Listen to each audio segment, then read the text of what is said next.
जैसा कि आपको ज्ञात होगा, उत्तर प्रदेश के परिषदीय प्राथमिक विद्यालयों में नई प्राथमिक स्तर के लगभग नगरीय क्षेत्र के 11,508 पदों के सापेक्ष अधियाचन ऑफलाइन मोड में आयोग को मिल चुका है, जिसका कंफर्मेशन भी आयोग ने कर दिया है। हालांकि प्रक्रिया तब तक स्टार्ट नहीं हो सकती जब तक कि ई अधियाचन पोर्टल ऑनलाइन ना हो जाए और सारी सीटों का विवरण ऑनलाइन मोड में ना भेज दिया जाए। उसमें हो सकता है कि थोड़ा सा टाइम लगे। आयोग ने भी इन चीज़ों को कंफर्म किया हुआ है।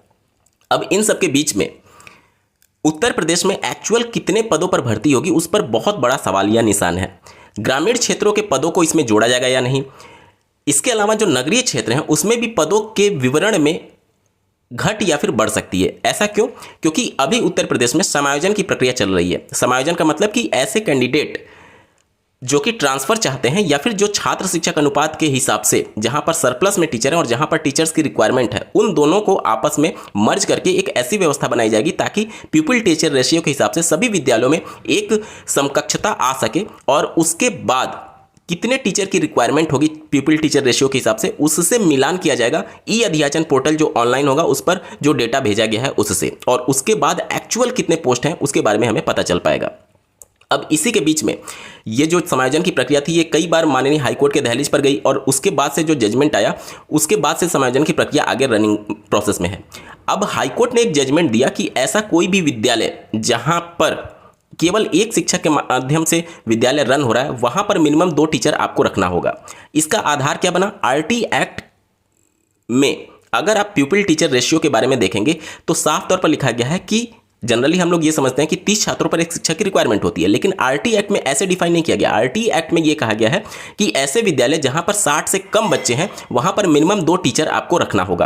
अब वहां पर 60 से कम का मतलब वहां पर अगर 25 बच्चे भी हैं, 30 बच्चे भी हैं, 35 बच्चे भी हैं तो भी आपको कम से कम 2 टीचर रखना होगा। अब ये सुन करके और माननीय हाईकोर्ट के जजमेंट को देख करके ये प्रतीत होता है कि इससे टीचर की रिक्वायरमेंट और ज़्यादा बढ़ेगी, क्योंकि जहां पर 60 से कम है मतलब 30 से भी कम है वहां पर भी तो टीचर हमें 2 कम से कम रखना होगा, तो इससे टीचर की रिक्वायरमेंट बढ़ेगी। लेकिन ऐसा नहीं है। माननीय सुप्रीम कोर्ट के जजमेंट से पहले उत्तर प्रदेश राज्य सरकार के द्वारा एक पॉलिसी लाई गई थी, साथ ही साथ केंद्र सरकार के द्वारा भी सभी पूरे देश भर में ऐसे विद्यालयों को चिन्हित किया गया जहां पर कैंडिडेट रजिस्टर्ड जो संख्या थी वो 50 से कम थी, और ऐसे विद्यालयों को पास के दूसरे विद्यालय में मर्ज कर दिया गया जो कि 1 किलोमीटर के दायरे में आ रहा था। अब वहां पर क्या हुआ कि इस पूरे मुद्दे को पॉलिटिकल मुद्दा बनाया गया विपक्ष के द्वारा, और साथ ही साथ ये मामला हाईकोर्ट में भी गया था। हाईकोर्ट ने इस जजमेंट को, इस गवर्नमेंट ऑर्डर को पूरी तरीके से सही ठहराया कि ये राज्य सरकार का विषय है और अगर सही मैनेजमेंट करने के लिए राज्य सरकार स्कूलों को मर्ज कर रही है तो उसमें कोई भी प्रॉब्लम नहीं है, राज्य सरकार कर सकती है। अब इस पर एक हाईकोर्ट का मुहर लग जाने के बाद से राज्य सरकार ने उस पूरी प्रक्रिया को आगे कंप्लीट कर दिया। मतलब कि उत्तर प्रदेश के परिषदीय प्राथमिक विद्यालयों में कोई भी ऐसा विद्यालय नहीं बचा हुआ है जहां पर 50 से कम बच्चे होंगे। तो वहां पर जो चीजें निकल करके आ रही थी कि अगर 25 बच्चे या फिर 30 बच्चे होंगे तो भी वहां पर 2 टीचर रखना होगा, तो उससे बहुत ज्यादा रिक्वायरमेंट नहीं बढ़ेगी, क्योंकि मिनिमम 50 तो होगा ही होगा हर स्कूल में, मिनिमम 50 से 50 तो होगा ही हर स्कूल में। इसके अलावा समायोजन की प्रक्रिया में जो डेटा निकल करके आ रहा है वो भी रिक्त पदों को लेकर के बहुत ज़्यादा संदेह उत्पन्न करता है। आप अपने स्क्रीन पर आंकड़ा देख पा रहे होंगे, इसमें परिषदीय स्कूलों में शिक्षक छात्र का आंकड़ा दिया गया। प्राथमिक विद्यालयों में जो आंकड़ा निकल करके आ रहा है वो आ रहा है कि 3,38,000 शिक्षकों की संख्या है परिषदीय प्राथमिक विद्यालयों में, और ये शिक्षा मित्रों को छोड़ करके, शिक्षा मित्रों को अगर हम लोग शामिल करें तो 1,43,000 शिक्षा मित्रों की संख्या है, और छात्रों की संख्या बताई गई है 1.04 करोड़, यानी कि 1,04,00,000 परिषदीय प्राथमिक विद्यालयों में रजिस्टर्ड कैंडिडेट की संख्या है। अब जो भी शिक्षक भर्ती आएगी जाहिर सी बात है प्यूपिल टीचर रेशियो के हिसाब से ही आएगी समायोजन प्रक्रिया होने के बाद से। तो एक बार देखते हैं कि इस डेटा के हिसाब से एक्चुअल में कितने टीचर्स की रिक्वायरमेंट है परिषदीय प्राथमिक विद्यालयों में। देखिए, ये है नंबर ऑफ रजिस्टर्ड कैंडिडेट जो कि परिषदीय प्राथमिक विद्यालयों में हैं, और अगर प्यूपिल टीचर रेशियो के हिसाब से टीचर्स की रिक्वायरमेंट की संख्या की बात करें तो इसमें मैं 30 से डिवाइड कर देता हूं, क्योंकि 30 छात्रों पर परिषदीय प्राथमिक विद्यालयों में एक शिक्षक की रिक्वायरमेंट है। अब हमारे पास जो आंकड़ा निकल करके आता है वो 3,46,666, कितना? 3,46,666 इतने टीचर की रिक्वायरमेंट है अभी जितने भी कैंडिडेट रजिस्टर्ड हैं उसके हिसाब से।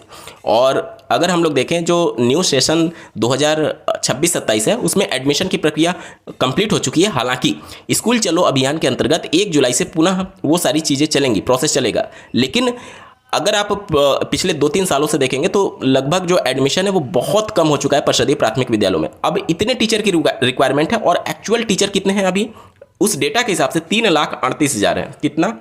3,38,000। तो हमारे पास जो वैकेंट पोस्ट है इस डेटा के हिसाब से वो सिर्फ और सिर्फ 8,666 पोस्ट के आसपास है। सिर्फ और सिर्फ 8,666 ऐसे पद हैं जो कि रिक्त हैं परिषदीय प्राथमिक विद्यालयों में, जो आंकड़े दिए गए हैं उसके हिसाब से।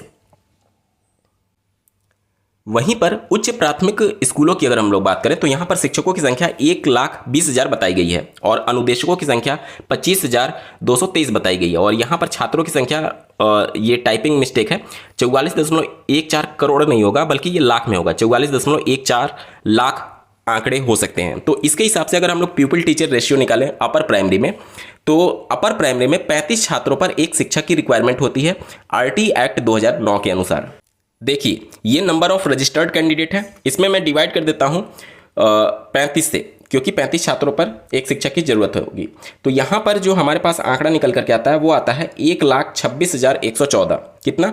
1,26,114। और अभी जो अपर प्राइमरी में टीचर्स हैं उनकी संख्या है 1,20,000।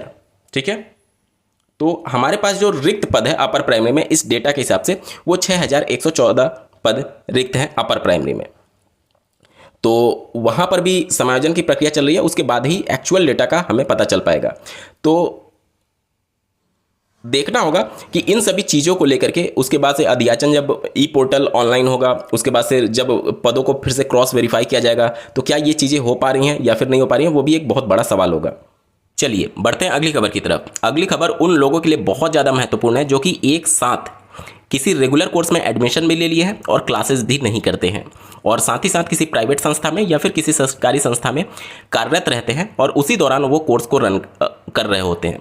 इन सब में अगर आप डीएलएड कोर्स में रहते हुए ये सारी प्रक्रिया या फिर किसी विभाग में कार्यरत थे तो आपकी डिग्री पर भी बहुत बड़ा खतरा मंडरा रहा है। हाल ही में ऐसे 6 व्यक्तियों का जो डीएलएड सर्टिफिकेट था वो पीएनपी के द्वारा रद्द कर दिया गया है, जो कि डीएलएड शैक्षणिक सत्र के दौरान किसी संस्था के साथ जुड़े हुए थे, वहां पर काम कर रहे थे। जल्दी से देख लेते हैं। 20 जून 2026 की यह खबर है। लेखपाल व अन्य नौकरी संघ किया डीएलएड बीटीसी प्रमाण पत्र निरस्त, शिकायत पर कराई गई जांच, पीएनपी ने उठाया सख्त कदम। एक बार जल्दी से देख लेते हैं। एटा के एक अभ्यर्थी ने लेखपाल के पद पर कार्यरत रहते हुए वर्ष 2014 बैच में बीटीसी प्रशिक्षण प्राप्त किया था। प्राथमिक और उच्च प्राथमिक शिक्षकों की भर्ती के लिए आवश्यक diploma in elementary education BTC प्रशिक्षण के साथ कहीं और रेगुलर पढ़ाई या फिर कोई नौकरी नहीं की जा सकती है, लेकिन 6 जिलों में ऐसा किया जाने का मामला सामने आया है। ऐसे अभ्यर्थियों को प्रदान किया गया डीएलएड बीटीसी प्रमाण पत्र परीक्षा नियामक प्राधिकारी ने शिकायत की जांच कराने के बाद निरस्त कर दिया है। डीएलएड प्रशिक्षण 2 वर्ष रेगुलर पढ़ाई का डिप्लोमा पाठ्यक्रम है। इसमें अभ्यर्थियों की निर्धारित प्रशिक्षण संस्थान एवं डाइट यानी कि या फिर निजी संस्थान में नियमित उपस्थित अनिवार्य है। इसके विपरीत कुछ अभ्यर्थियों ने सरकारी कार्यालयों में किसी न किसी पद पर सेवा देते हुए डीएलएड प्राप्त किया।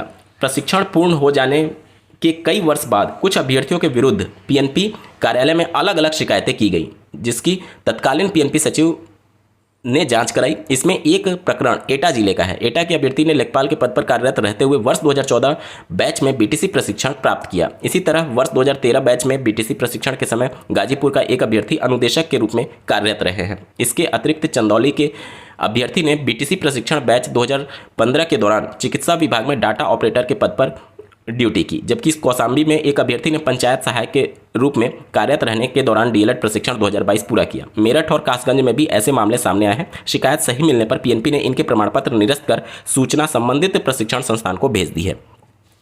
तो सजग हो जाइए ऐसे अभ्यर्थी जो कि डीएलएड रहते हुए किसी संस्था से जुड़े हुए थे। खास करके अगर हम लोग बात करें तो उत्तर प्रदेश में ये बहुत ज़्यादा चलता है। लोग एडमिशन ले लेते हैं और प्राइवेट नौकरी कर रहे होते हैं या फिर स्कूल नहीं आते हैं, तो उन सबके सर्टिफिकेट पर बहुत बड़ा खतरा है। आपका सर्टिफिकेट निरस्त होने से सिर्फ और सिर्फ एक शिकायत की दूरी है। अगर कोई जानने वाला या फिर जान पहचान वाला या फिर कोई भी व्यक्ति जो कि आपके बारे में विशेष तौर पर जानता है कि इन्होंने प्रशिक्षण ले लिया और एक लेटर केवल अगर वो पीएनपी कार्यालय में दे देता है, तो आपके जो डिग्री है उसकी जांच कराई जा सकती है पीएनपी के द्वारा, उसको सिरे से खारिज किया जा सकता है, निरस्त किया जा सकता है। आपके मन में सवाल आएगा कि ये डेटा पकड़ में कैसे आता है।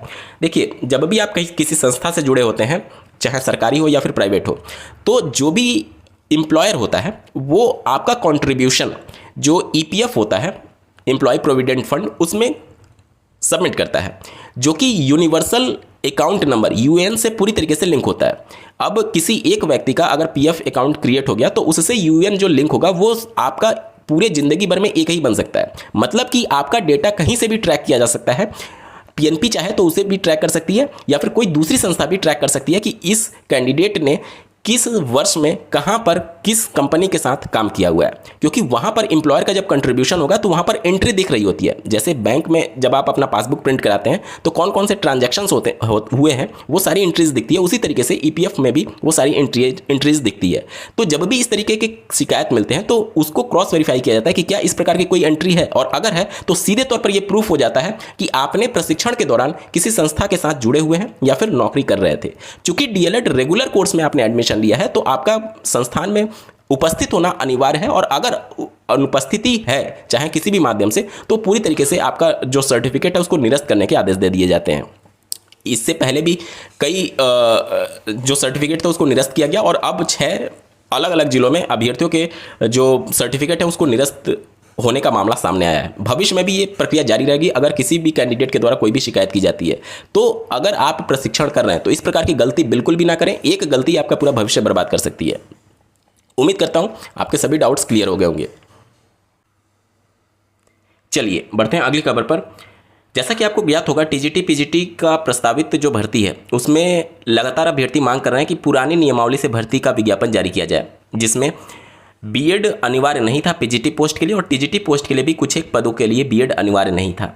लगातार 5 दिन धरना अभ्यर्थियों के द्वारा दिया गया। उसके बाद से जो आयोग है उन्होंने ये कहा कि जो मिनिमम एजुकेशनल एलिजिबिलिटी है वो तय करने का अधिकार शासन के पास है। आयोग सिर्फ और सिर्फ एक एग्जाम कंडक्टिंग अथॉरिटी मात्र है। हालांकि उन्होंने आश्वासन जरूर दिया कि आपकी जो मांगे हैं, जो आपका ज्ञापन है, उसको हम शासन तक जरूर पहुंचा देंगे, और वहां से जो हमें मंजूरी मिलेगा या फिर जो हमें आदेशित किया जाएगा उसके हिसाब से विज्ञापन जारी किया जाएगा।